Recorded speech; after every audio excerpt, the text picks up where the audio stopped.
All right, thank you, John. How's everybody doing? You're not too drunk to listen to people talking for 20 minutes, no? No, fine, just drunk enough, they're just drunk enough. All right, so this is the rock, soul, and head panel, which means that we don't have a topic. Basically, the topic of the panel is that these guys are all amazing, and we're gonna hear their wisdom, we're gonna hear about their journey.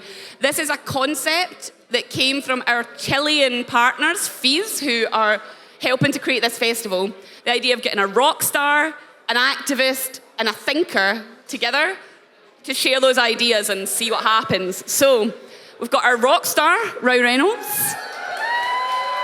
We've got our activist, we've got Pat Kane, and we've got our thinker, Songdreen. It feels a bit of a disservice because clearly you're all very well-rounded human beings with hearts and brains, and we're all rock stars here this evening. But I'm going to ask you each to just tell us a little bit about your own journey and why you give a shit about transforming the economic system. So we'll start with you, Rao. Enter Shikari. You use your work to talk about climate change, to talk about transforming the system, and you also have fought the system in how you have done your work by not signing up with traditional labels. Tell us a bit more about all of that. I think, like, to us, we're quite lucky, I think, to have a really strong kind of family of influences that have kind of made talking about, like, important subjects in music normal. Like, that's just complete normality to me growing up in, like, a sort of DIY hardcore punk scene. Like, if you're going to be running around a stage like a headless chicken every night, like, screaming your head off, it has to be about something worth screaming your head off about. So that just felt natural, first off. And then, yeah, we sort of took this independent route, which was not easy, especially when you have, like, major labels putting a piece of paper in front of you with a fair sum of money that you never thought you'd receive in your lifetime. But again, because I had, like, came from a culture of, like, a punk scene is all about community, it's all about social support, it's all about networks, it's all about humanity, really. And so when you contrast that with someone like Alok Sharma, who is the UK's president of COP26, and who has been found to take a nice little backhander of money from oil industry conglomerates. His world is so different from mine, I imagine. I imagine that's quite his normality, that's what his peers do. You know, that kind of odd bit of democracy where that's normalized. So yeah, I just feel very lucky, I think, to have that world that has influenced me and, like, made maybe able to, like, connect with other people over those subjects. Awesome. We're going to come back to this. Thank you. We're going to come back to this. We're going to keep hearing from the panel. It's a bit of introduction. So Songdreen Dixon de Clèves is the co-president of the Club of Rome. As John said, very important. Earlier this week, she was facilitating some of the negotiations with Boris and Joe Biden. So I'm sure you were doing your best. So tell us what that was actually like, please, and also tell us a bit about your journey, why you care about systems change. Thank you, and I know you didn't come here to see me, right? Because I'm the head and I'm not giving head, which someone just asked. Sorry to disappoint all of you. I am here to tell you that, yeah, we do need a bit of head. We need some soul, and we definitely need some rock. Now, my journey started in California when I was actually 7. Believe it or not, already there, and this is 1970s, okay? Sorry, but we were already talking about this stuff then. I mean, already in the 60s, Bob Kennedy and Joe Kennedy and many others were talking about placing a value on what mattered. Did anybody listen? No. And yet, we're in the shit show now because we are hitting a wall. And the fact is that we didn't listen in those times. Growing up in California, we already didn't have enough water. We were already facing deep systems problems with our water system and our food system. Not only that, we had an energy crisis. So we couldn't have access to energy. Again, we didn't listen. I was a kid. I grew up in this, and I started to listen. For some reason, it really hit me that not only were we not able to get access to energy, to water, but also that many of our migrant workers in Mexico and Guatemala and other places that were coming to California to work in our tomato crops, to work in strawberries, were not getting paid properly. All of this already was in the 1970s. But at the time, the organization that I work for, the Club of Rome, was already starting to say that we needed to place a limit on growth. That message, again, is the one that Catherine and that Caroline Lucas and that so many others tried to tell us on the panel before us, that the fact is that we need to shift our economic system. So as I went through my own journey of trying to understand why is it that as a child I was already seeing these issues, and yet we were living in the land of plenty. When I came to California from Belgium, I was told that the world was my oyster, that I could do anything that I wanted. But the fact was, there was a lot of suffering. We came out of the Vietnam War. I also was an activist on anti-apartheid. By the way, at that time, I was told it was not my fight because I was a white woman. I wasn't African. That, for me, also demonstrated the complexity of some of the issues that we need to combat. It's not easy. We don't always find our place. But we don't have a choice now. We live within what we call our planetary boundaries. We know full well that the science is telling us that time is up. The alarm clock is ringing. We've swallowed an alarm clock. And the only way that we can get out of this is by pulling ourselves together from very different walks of life. Yes, on Tuesday I was with Boris, like him or not. I would have preferred being with the First Minister, by the way, but she wasn't invited. There were a lot of men in suits. I was the token woman. At least I was there. But the fact of the matter is, it takes you, it takes decision makers, it takes economists, it takes scientists, it takes activists, and we're all activists to come together at this moment in time because time is up. But time is up not only in terms of our planetary boundaries, but also in terms of social tipping points. When people tell me that we are living in the land of plenty, and I go back to the Bay Area in California, and we've got the highest number of heroin addicts in San Francisco. We're now calling San Francisco Poopville. We've got camps all over the area because people can't afford to live there. We've got the highest amount of mental illness, depression, and suicide that we've ever seen in young people. The vision of the future is not only beautiful because we can live within the planetary boundaries, but it's beautiful because it's going to be a well-being economy for all.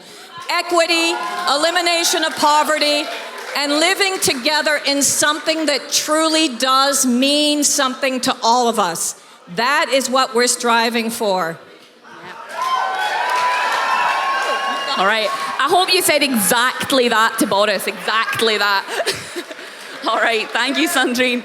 And Pat Kane, we've got two panelists for the price of one, really, in you, because you are a rock star, one half of Hue and Cry, but you're here as the soul of the panel, which I think you were quite pleased about, because you have spent so many years as an activist, and most recently connecting human nature with the economy, systems, and really exploring that. So tell us about your story and why you're here tonight. All right. My story is that I once took a Concorde to New York to remix my album in 1988. The same year that we know that Exxon and the oil companies knew about anthropocentric, fossil-driven climate change. So I'm covered in crap. I stand here before you as a penitent. But what's my conversion point? Two graphs in the shape of a hockey stick. The first graph is the hockey stick. It goes like this, up like this, and that's basically the increase in carbon in the atmosphere from about 1950, 1960. You can see where that's going. We're going to fry if that goes any further. So that scared the shit out of me. And then the other hockey stick graph goes like this, down like this, and that's the gap between 2020 and 2035 that we're going to have to take carbon out of the system so that we can avoid runaway climate change. Now, see that one there? That's a revolution. That's a revolution. We are not going to get to that point without completely turning upside down the way we work, the way we consume, the way we organize ourselves, the way we feed ourselves. Now, here I'm sitting as a musician. You know, musicians are funny, artists are funny creatures. They can survive on very little seed corn.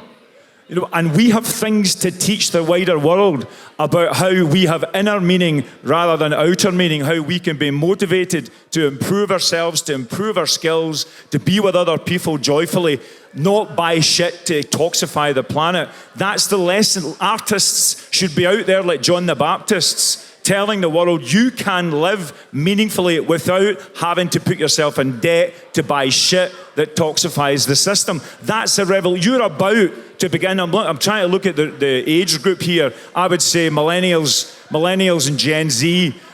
Not only are you going to live through a revolution, you're going to make that revolution happen. One final anecdote. No, you know it. One final anecdote. There was a Scottish guy who runs the Mars Corporation in the US, Mars bars, Twixes, etc., etc. I was watching an interview with him before I came here. This guy is observing your generation with gimlet eyes, because every time that you make a radical move, he has to change, because he knows that the power is with you, not just as citizens or workers or students, but as consumers. So you have an extraordinary 15 years ahead of you. Yes, it's scary. Yes, we don't want to go over the precipice. But as we try not to go over the precipice, we're going to build a new, radical, equal, joyful society. I know my gig. My gig's over. Your gig's to come. All right. I want to dig into that a bit more, what you've just touched on about. I mean, that's really what Common Ground, this festival, is about. We're bringing together, we're doing it right now. We're bringing the arts and storytelling in all its forms together with the need for that economic system change. Because there's a lot that economics, in the widest sense of the word, and the new economy that we need, can learn from the arts and artists and creativity. So let's all dig into that a little bit more. I'm going to come back to you, Rao, first off. What do you think the lessons from the creative industries are for the new economy that we need and that economists should be listening to, that leaders should be listening to? I think, like, especially in live music, bands have fandoms and communities and, you know, families of people around the band or the artist or whatever. And that's sort of a microcosm of what society should be, because there's so much social support within those like little families of fandoms, and that's I don't want to get like too cerebral, but like what we try and do is something like Foucault talked about, which was a heterotopia, which is like a space within a space.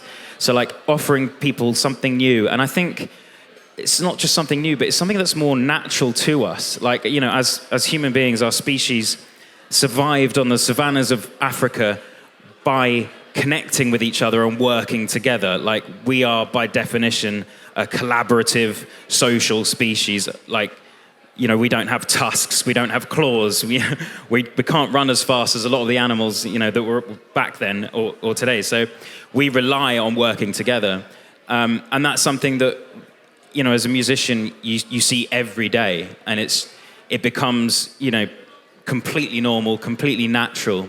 And so I think the economy can learn so much from that. Like that's what it should be. It should be something based on human connection instead of just this weird hyper-individualism that capitalism has turned into, like especially since the 1980s with neoliberalism and everything.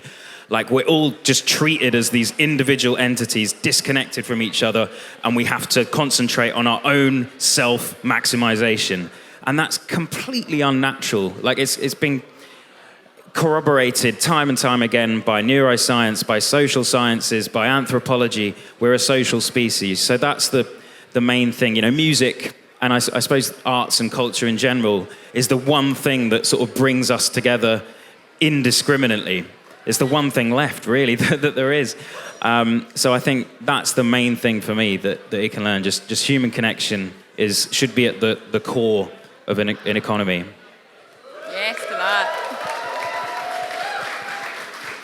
Absolutely. Yeah, and it's amazing to have this gig, listening to us talking about this well-being economy stuff, but people have that gig vibe right now. That's what we wanted to achieve tonight. So we're getting there. Sandrine, asking you to embody your role as the head of the panel. And with this question of what the economy needs to learn from creativity and the creative side of human nature, what are your reflections on that as a systems thinker?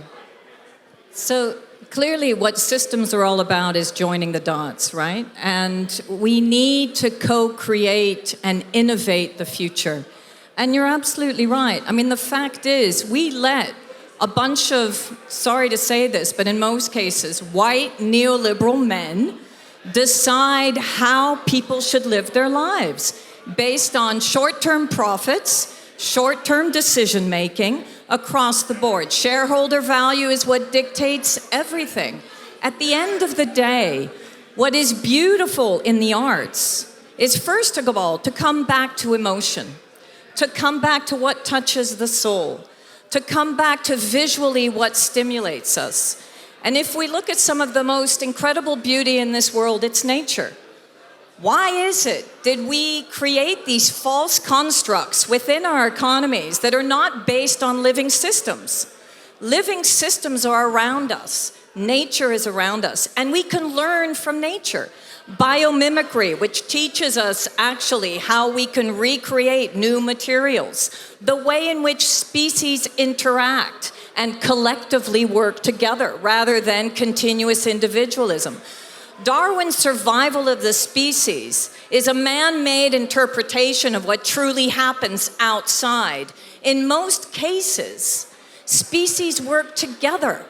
Why have we enabled ourselves to forget that we are part of nature and nature is part of us? Because we've been told that everything is about the ego, the head. That's why I hate being the friggin' head. It's supposed to be a compliment. It's meant to be a compliment. I want to be the head, the soul, and the heart. I'm going to come and sit on your lap. Hold on. No. What's happening?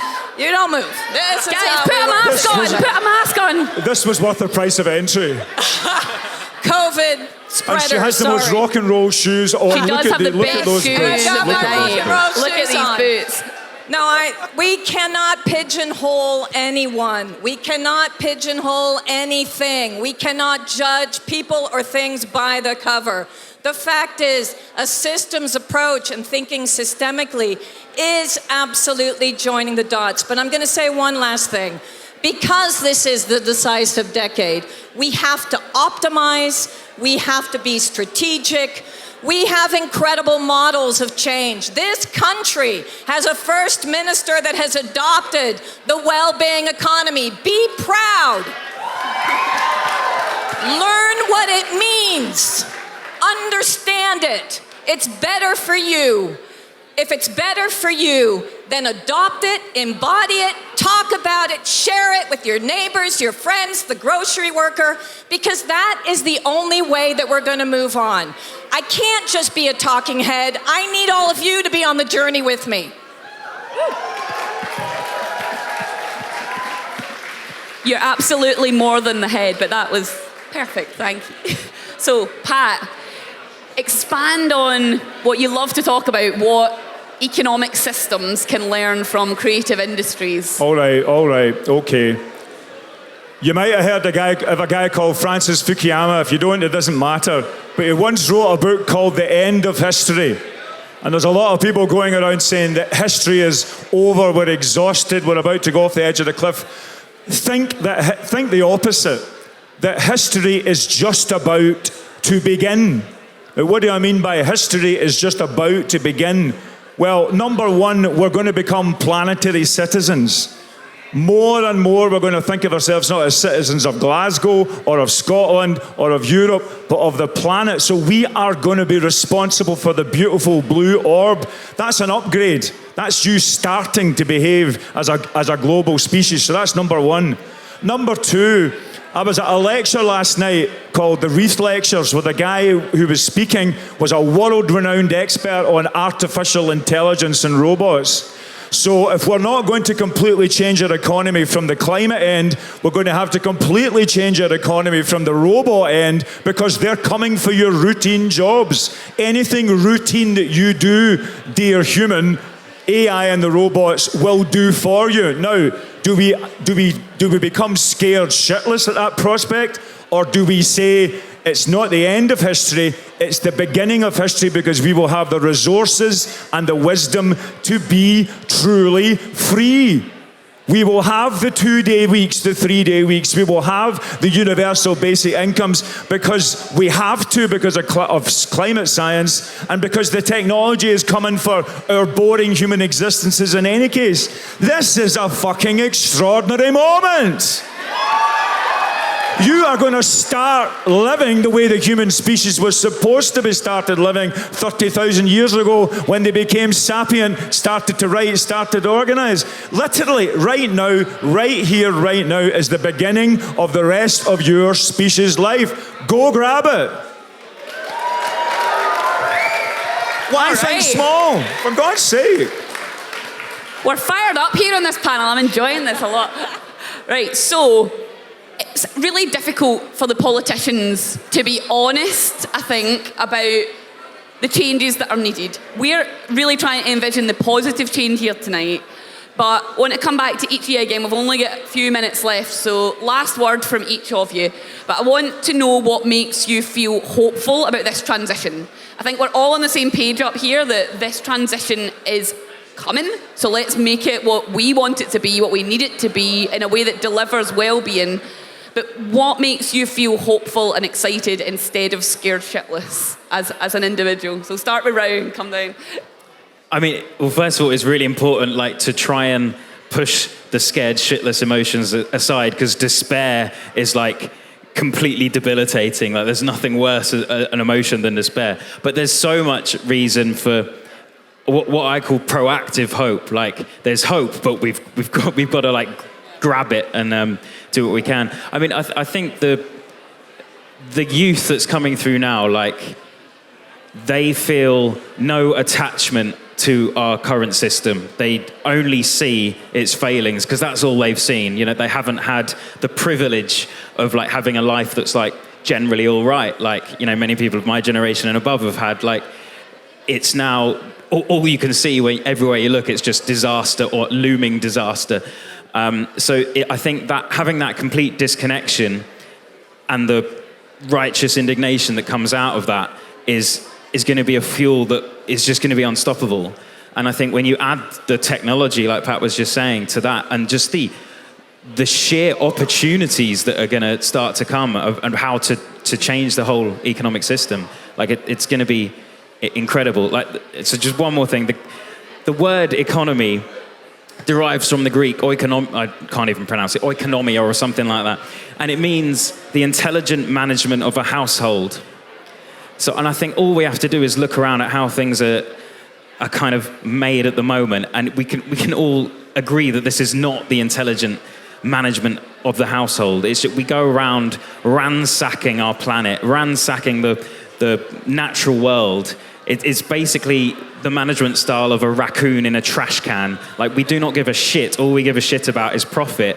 And that's because that's what the system tells us. That's what the system demands. So yeah, system change is coming, whether we like it or not. Yes. Thank you. All right, system change is coming, whether we like it or not. We need to make sure it's good and it delivers well-being. What makes you hopeful and excited, Sandrine? So the Club of Rome actually was started 50 years ago. And when I took this job as the first woman co-president after 50 years, I thought, okay, first, finally, they got the picture.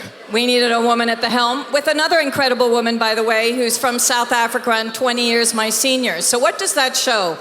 Women give me hope, because there are incredible women that are showing the way, but also young women, the activists in the street, started by Greta and so many others, but also the way in which men interact with these women. When I speak to these women, and I've just written a book with some intergenerational, incredible young women, and they all tell me, no one stopped them from doing this movement. No young man told them they weren't in the right place. That is extraordinary. It shouldn't be, but it is. Absolutely. I'm an environmental engineer. You know how many times I thought I was in the wrong place because I was surrounded only by men? And I was always supported, but this is different. So, women, and all over the world, in conflict zones, during conflict, we have women in Yemen that are doing incredible things, in Africa, across the globe. The way in which men interact with these women, the way in which men are much more open and ready to share power. We need diversity. We need all colors. We need all types of genders. Because the fact is, it has to be a multicolor, multi-generational revolution. That is what excites me. Awesome. All right, Pat, last word. Share some hope and excitement for this transition. What gives me hopeful signs is festivals. Festivals. I've sort of looked at the festival culture over the last, maybe say 10, 15 years, getting bigger and bigger and bigger. Why is it getting bigger and bigger? Because people want to have some time to be with their friends in a space that they think is beautiful, meaningful, enjoyable. It's an economy, a festival. It employs a lot of people. I think we need more festivals. But then what I also think is those festivals need to dream up big dreams and then go to buildings and cities and then harass politicians and then create political parties so that the spirit of the festival, where I am in control of myself with people that are in control of themselves and who live for joy, can go and take power. We need festival-era political parties who go out and say, you know what? Your system is wrong. Here's a better one. And the fact that you're all here paying attention before the Fratellis come on. I mean... Well, they're not here for us. They're not here for us. But the fact that we can be on just before the Fratellis is a sign that the future's bright and the future's ready. And please, just live your next 15 years as if you're dying in a week's time. What would you do? Now, I know some of you might just get hedonistically pissed. But some of you might just go and occupy a bank. Either way is fine. I'd prefer you do the latter. I'm very, very hopeful precisely for what we're doing tonight. Thank you very much. Right. Thank you all so much. So, if we were all going to die next week, we'd be here watching the Fratellis, drinking and being together, being excited about this transition, and here we are. So, thank you so much. Row Reynolds, Sandrine Dixon-DeCleve, Pat Kane. Thank you all. And let's get off this stage so the Fratellis can get on.